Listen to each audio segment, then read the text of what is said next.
Čiže čo teraz zapisuješ? Farbu. Aká bola tá farba vody? Bezfarebná. Bezfarebná. Kyslá. D?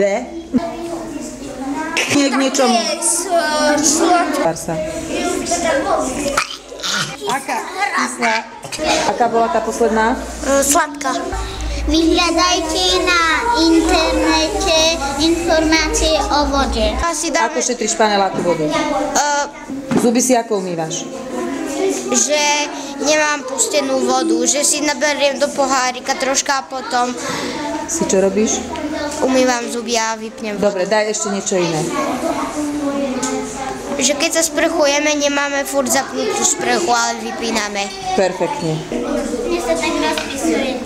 Nie, nešlo. Tak to mi išlo.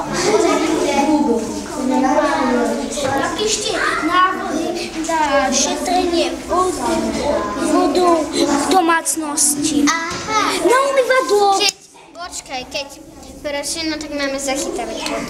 Dobre, píšeš jednu. Ďalej. Teraz Paťka píše. Dobre, ešte aké sú návody na šetrenie vody v domácnosti? Keď sprachujeme vodu.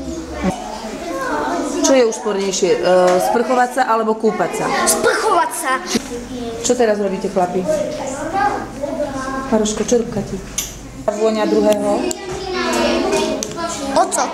Čo zistujete? Skupenstvo. Ak sa nachádza tak na ktorých aj v akom skupenstve. Na iných planetách.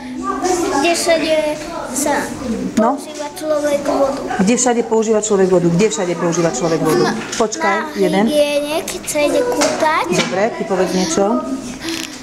No, na umývanie rúk, Keď splachuje. keď pije. Minka varí Varí, keď... Umývačka, práčka, tak. Tak, super. Píšte. Chlapi, vy čo robíte teraz? Skupenstvo.